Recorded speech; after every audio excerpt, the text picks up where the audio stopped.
খুদার কসমকে বলছি, বিশ্বনবীর কলিজার টুকরা ফাতেমা রাদিয়াল্লাহু তাআলা আনহার গোপন একটি দুয়ার আমল সিহাসিত্তার কিতাবের মধ্যে উল্লেখ করা হয়েছে। এই গোপন আমল যদি আপনি 21 বার করতে পারেন, খুব মন থেকে ইখলাসের সাথে আল্লাহ তাআলাকে হাজির নাজির মনে করে ইয়াকিনের সাথে বিশ্বাস নিয়ে আল্লাহ তাআলার প্রেম ভালোবাসা, বিশ্বনবীর প্রেম ভালোবাসা অন্তরে জাগিয়ে আল্লাহর নবী বিশ্বনবীর কলিজার টুকরা ফাতেমা রাদিয়াল্লাহু তাআলা আনহা আল্লাহর কসম করে বলেছেন, আমি এই দুয়ার উপর আমল করার পর থেকে আমার পরিবার সংসারে যত ধরনের অভাব অনটন ছিল, যত দুঃখ কষ্ট ছিল, যত হতাশা ছিল, যত ঋণগ্রস্ততা ছিল, যত হয়রানি ছিল, যত টেনশন ছিল, যত দুশ্চিন্তা ছিল, যত ধরনের মুসিবত ছিল, ইনকামের মধ্যে বরকত হচ্ছিল না, দিন দিন গরিব হয়ে যাচ্ছিলাম, ফকির হয়ে যাচ্ছিলাম, দরিদ্রতা আমার পরিবার সংসারকে গ্রাস করে নিচ্ছিল। এই গোপন দুয়ার উপর আমল করার কারণে আমার পরিবার সংসার থেকে এ টু জেড এই সমস্ত সমস্যার সমাধান আল্লাহ তাআলা করে দিয়েছেন। আল্লাহু আকবার, আল্লাহু আকবার। অনুরোধ করে বলবো, আজকের এই আমলটা নিজেও শিখুন, আরেকজন ভাই বোনকেও ইনশাআল্লাহ শিকার সুযোগ করে দেওয়ার স্বার্থে অবশ্যই শেয়ার করে দিবেন। প্রিয় দিনী ভাই এবং বোন, আপনার পরিবার সংসারেও যদি অনেক অভাব অনটন থাকে, অনেক দুঃখ কষ্টে থাকেন, অনেক হতাশার মধ্যে পড়ে গিয়ে থাকেন, অনেক ঋণগ্রস্ততার মধ্যে আপনি পড়ে গিয়ে থাকেন, আপনাকে আমি অনুরোধ করে বলবো, বিশ্বনবীর কলিজার টুকরা ফাতেমা রাদিয়াল্লাহু তাআলা আনহাকে শেখানো এই গোপন দুয়ার আমলটি অবশ্যই আপনি কিন্তু আজকের থেকে করবেন, একদম মন থেকে ইনশাআল্লাহ। আমি নিয়ম কানুনটা বলে দিচ্ছি, এর আগে সিহাসিত্তার কিতাবের মধ্যে কি ঘটনাটা উল্লেখ করা হয়েছে সেটা আমি কয়েক মিনিটে আপনাদেরকে শোনাচ্ছি। প্রিয় দিনী ভাই এবং বোন, আল্লাহর নবীর কলিজার টুকরা ফাতেমা রাদিয়াল্লাহু তাআলা আনহা অনেক অভাব অনটনে পড়ে গিয়েছিলেন, অনেক সংকটের মধ্যে পড়ে গিয়েছিলেন, অনেক হতাশার মধ্যে পড়ে গিয়েছিলেন, অনেক দুঃখ কষ্টের মধ্যে পড়ে গিয়েছিলেন। কোন অবস্থাতেই পরিবার সংসারে শান্তির ব্যবস্থা হচ্ছিল না। এক পর্যায়ে আলী রাদিয়াল্লাহু তাআলা আনহু ওনার দুঃখ কষ্ট দেখে, ওনার দুর্দশা দেখে তিনি বললেন, ওরে নবীজির কলিজার টুকরা ফাতেমা, তুমি যদি বিশ্ব নবীর কাছে গিয়ে আমাদের অভাব অনটনের কথা বলতা, তাহলে তো কিছুটা কষ্ট হলেও বিশ্ব নবী লাঘব করে দিত। আল্লাহু আকবার। ফাতেমা রাদিয়াল্লাহু তাআলা আনহা তিনি তৎক্ষণাৎ তাড়াতাড়ি বিশ্ব নবীর কাছে চলে আসলেন। যেই সময় এসেছিলেন ওই সময়টা কিন্তু আসার সময় ছিল না, এটা আসার সময় না, অসময়ের মধ্যে এসে দরজার মধ্যে টোকা দিচ্ছে। বিশ্ব নবী উম্মে আইমান রাদিয়াল্লাহু তাআলা আনহার ঘরে ছিলেন। তখন বিশ্ব নবী দরজার টোকা শুনে বুঝতে পারলেন এটা তো ফাতেমা ছাড়া আর কেউ নয়। এই অসময়ের মধ্যে কেন ফাতেমা আসলো? উম্মে আইমান রাদিয়াল্লাহু তাআলা আনহা দরজা খুলে দেখে ফাতেমা দরজার সামনে দাঁড়িয়ে আছে এবং ফাতেমা রাদিয়াল্লাহু তাআলা আনহা বিশ্ব নবীকে বলতেছেন, ওগো আব্বাজি, ফেরেশতাদের খাবার হলো তাহমিদ, তাহলিল, তাহমিদ, কিন্তু আমাদের খাবার কি? বিশ্ব নবী মুহাম্মদ আরবি সাল্লাল্লাহু আলাইহি ওয়াসাল্লাম তিনি আল্লাহর কসম করে বলেছেন, আল্লাহর কসম করে বলছি, যার হাতে আমার প্রাণ, অবশ্যই ওই আল্লাহর কসম, আমার চুলার মধ্যে অনেক দিন ধরে আগুন ধরে না। ও ফাতেমা, আমি বুঝতে পেরেছি তুমি কেন এসেছো। গতকালকে আমার কাছে 5টি ছাগল এসেছে, তুমি যদি চাও তাহলে এই 5টি ছাগল আমি তোমাকে দিয়ে দিতে পারি, কিন্তু ফাতেমা মনে রাখবা, এই মাত্র জিবরাইল কিছুক্ষণ আগে আমার কাছে এসেছিল, এসে 5টি এমন বাক্য আমাকে শিখায় গিয়েছে, যদি তুমি এই 5টি বাক্যের উপর আমল করতে পারো গো, আল্লাহর নবী বলেন, ওরে ফাতেমা, এই 5টি ছাগলের চাইতেও আমার আল্লাহ তোমাকে আরো বেশি বরকত দিয়া তোমার পরিবার সংসারে শান্তি দিয়া দিবে। আল্লাহ আল্লাহু আকবার। সুতরাং ফাতেমা রাদিয়াল্লাহু তাআলা আনহা বললেন, গো আব্বাজি, আমি 5টি ছাগল চাই না, আমাকে 5টি বাক্য শিখায় দেন। ফাতেমা রাদিয়াল্লাহু তাআলা আনহা এই 5টি বাক্য নবী মুহাম্মদ আরবি সাল্লাল্লাহু আলাইহি ওয়াসাল্লাম ফাতেমা রাদিয়াল্লাহু তাআলা আনহাকে 5টি বাক্য শিখায় দিলেন। 5টি বাক্য নিয়ে আলী রাদিয়াল্লাহু তাআলা আনহুর কাছে এসেছে এবং এই 5টি বাক্যের উপর ওই দিন থেকে আমল শুরু করে দিয়েছে। দেখা গিয়েছে যত ধরনের হয়রানি আর টেনশন আর ঋণগ্রস্ততা ছিল, টেনশন আর ঋণগ্রস্ততা ছিল, যত ধরনের জায়জামেলা ছিল, যত মুসিবত ছিল, রিজিকের যত অভাব ছিল, সব দূরীভূত হয়ে গিয়েছে। আমার আল্লাহ আকাশের দরজা তাদের জন্য খুলে দিয়েছে। একবার বলুন সুবহানাল্লাহ।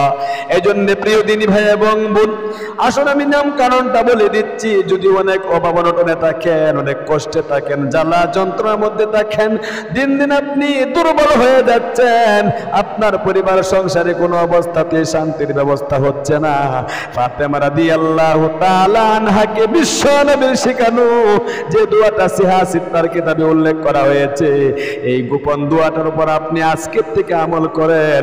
আপনি যা চাইবেন আমার আল্লাহ রাব্বুল আমিন যদি চাওয়ার মতো চাইতে পারেন, আপনাকে তাই দিয়ে দিবে। একবার বলুন সুবহানাল্লাহ। আসুন আমলটা কখন করবেন, কিভাবে করবেন আমি আপনাদেরকে বলে দিচ্ছি। আমলটা আপনি ফজরের 2 রাকাত সুন্নাত নামাজ আদায় করার পরে ফরজ নামাজের আগেও করতে পারেন, করলে ভালো হয়। কারণ ওই সময়টা অত্যন্ত গুরুত্বপূর্ণ। বান্দা বান্দি আল্লাহ রাব্বুল আমিনের নিকট যা চায় আমার আল্লাহর সাথে সাথে তাই দিয়ে দেয়। মাগরিবের পরেও করতে পারেন, ফজরের নামাজের পরেও করতে পারেন, 5 ওয়াক্ত নামাজের পরেও করতে পারেন, 24 ঘন্টার যে কোনো সময় আমলটা করতে পারবেন, কোনো সমস্যা নেই। যদি আপনি ও সময়ের মধ্যে আমলটা করতে চান, ভালো করে ওযু করবেন, ভালো করে সুন্নত তরিকায় ওযু করার শুরুতে বিসমিল্লাহ বলবেন, ওযু শেষে আকাশের দিকে তাকিয়ে কালিমায়ে শাহাদাতটা একবার পাঠ করে নেবেন, আশহাদু আল্লা ইলাহা ইল্লাল্লাহু ওয়াহদাহু লা শারীকা লাহু ওয়া আশহাদু আন্না মুহাম্মাদান আবদুহু ওয়া রাসূলুহু। আল্লাহু আকবার। এই দোয়াটা একবার পাঠ করে আপনি একটি নির্দিষ্ট জায়গার মধ্যে দাঁড়িয়ে 2 রাকাত সালাতুল হাজত নামাজ পড়ে নেবেন, যদি হাতে সময় থাকে। আর যদি মনে করেন আপনার হাতে সময় কম, আপনি নির্দিষ্ট জায়গার মধ্যে বসে এরকমের চোখগুলো বন্ধ করবেন এবং আমার আল্লাহ রাব্বুল আমিনের দিকে মুতাওয়াজ্জু হবেন। আল্লাহ রাব্বুল আমিনের দিকে মুতাওয়াজ্জু হয়ে আপনার মনের যত জ্বালা যন্ত্রণা আছে, যত দুঃখ কষ্ট আছে, যত অভাব আছে, যত হতাশা আছে, সবগুলো অন্তরে জাগিয়ে আপনি বিশ্ব নবী মুহাম্মদ আরবি সাল্লাল্লাহু আলাইহি ওয়াসাল্লামের উপর 11 বার ছোট একটি দুরূদ শরীফ পাঠ করে নেবেন। যে কোনো দুরূদ শরীফ পাঠ করলেও হবে, কোনো সমস্যা নেই। নামাজের দুরূদ শরীফ পাঠ করতে পারেন, অথবা এই দুরূদটা পাঠ করবেন। ছোট দুরূদটা আমি শিখিয়ে দিচ্ছি, আমার সাথে সাথে কয়েকবার পাঠ করে সহিহ শুদ্ধ উচ্চারণটা শিখুন। সাল্লাল্লাহু আলাইহি ওয়াসাল্লাম, সাল্লাল্লাহু আলাইহি ওয়াসাল্লাম, সাল্লাল্লাহু আলাইহি ওয়াসাল্লাম। এই দুরূদ শরীফটা 11 বার পাঠ করার পরে আপনি অবশ্যই আল্লাহ রাব্বুল আমিনের নিকট জীবনের যৌবনের গুনাহগুলোর জন্য মাপ চাইবেন, ক্ষমা চাইবেন। ছোট একটি ইস্তেগফারের দোয়া পাঠ করে ক্ষমা চাইবেন, যে দোয়াটা বিশ্ব নবী আমাদেরকে শিক্ষা দিয়েছেন। ছোট একটি দোয়া এরকম ভাবে, আস্তাগফিরুল্লাহ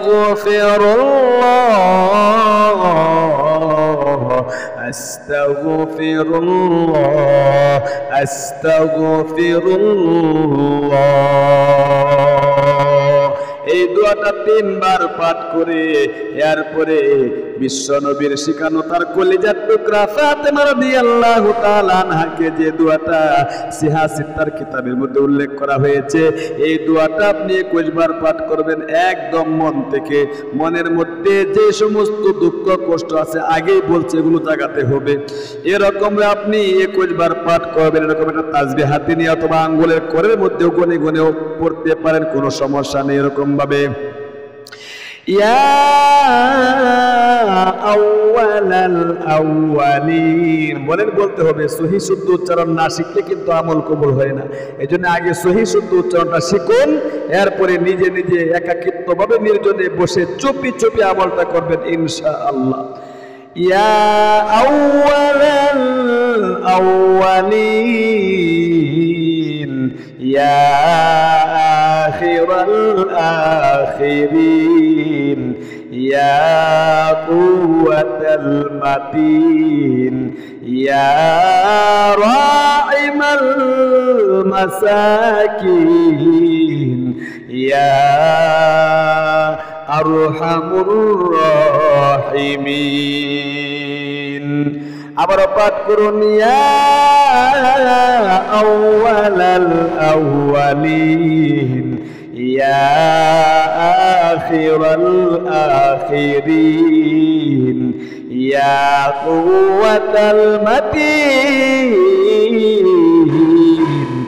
ইয়া রাহিমাল মাসাকিন ইয়া আরহামার রাহিমিন। আল্লাহু আকবার। এরপরে ঋণ পরিশোধ করার জন্য ছোট একটি দোয়া, এটা আলী রাদিয়াল্লাহু তাআলা আনহুকে বিশ্বনবী শিখিয়েছিলেন। এই দোয়াটা আপনি 3 বার পাঠ করবেন এরকম ভাবে, আল্লাহুম্মা কফিনি বিহালালিকা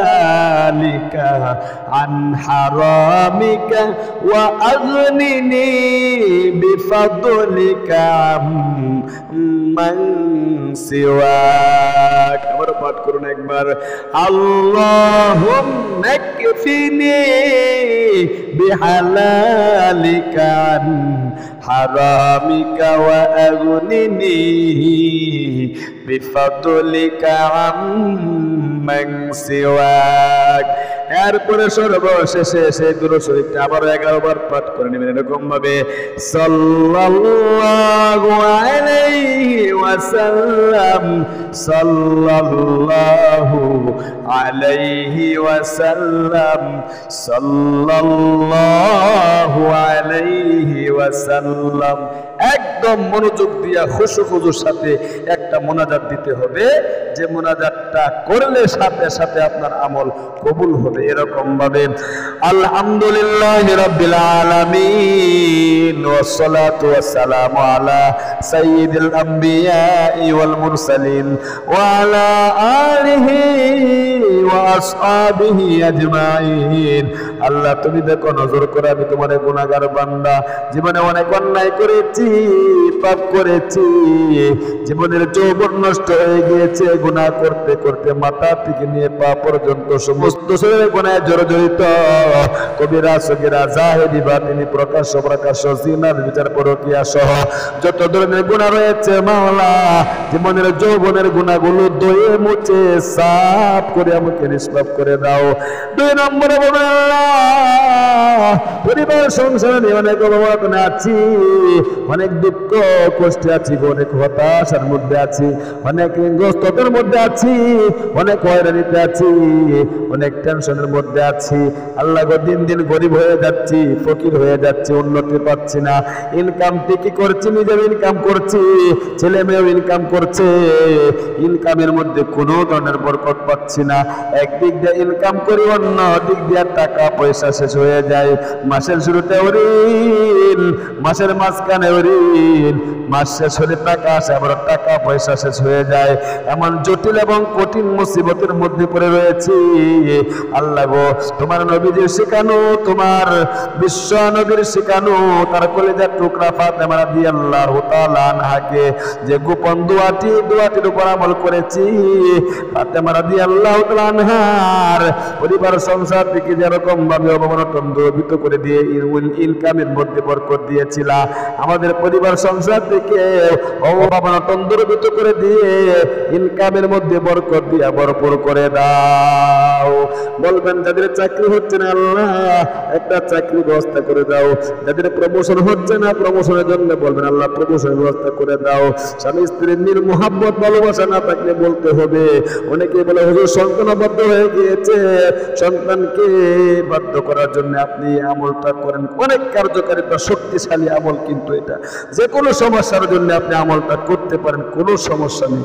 একটা একটা করে মনের যত আশা আকাঙ্ক্ষা আছে বলে সর্বশেষে আখিরি তামান্না ওয়াজাল কালিমাতুনা ইনদাল মাউতি লা ইলাহা ইল্লাল্লাহু মুহাম্মাদুর রাসূলুল্লাহ সাল্লাল্লাহু আলাইহি ওয়াসাল্লাম। তাহলে প্রিয় দিনী ভাই এবং বোন, অবশ্যই কিন্তু আপনারা আমলটা নিজেও করেন, আরেকজন ভাই বোনকেও আমলটা করার সুবিধার্থে, ইসলামের স্বার্থে, ইসলামের প্রচার প্রসার করার জন্য ভিডিওটাতে একটা লাইক এবং কমেন্ট করে যাবেন, শেয়ার করে আপনার একজন ভাইয়ের নিকট পৌঁছাইয়া দেন।